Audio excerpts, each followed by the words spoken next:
মুস্তাফিজুর রহমানের আরও একটা ইতিহাস, মুস্তাফিজুর রহমানের আরও একটা রেকর্ড। গতকালকে নিউজিল্যান্ডের বিপক্ষে তিনি কেমন পারফরমেন্স করেছেন সেটা নতুন করে বলতে চাই না। তিনি তো আমাদের ম্যাচ উইনার বোলার, এটা তো আমরা সকলে জানি।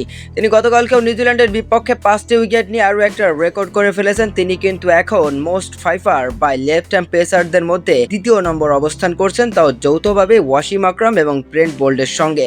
মূলত তার সামনে আছে একমাত্র মিচেল স্টার্কস, যিনি অস্ট্রেলিয়ার লিজেন্ডারি বোলার। তিনি 9 বার 5 উইকেট নিয়েছেন ওয়ানডে ফরম্যাটে। মুস্তাফিজুর রহমান কিন্তু ইতিমধ্যেই গতকালকেরটা দিয়ে 6 বার নিয়ে ফেলেছেন ওয়ানডে ফরম্যাটে 5টি উইকেট। এতো মুস্তাফিজুর রহমান এখন যৌথভাবে আছেন 2য় নম্বরে ওয়াসিম আকরাম এবং ব্রেন্ট বোল্টের সঙ্গে।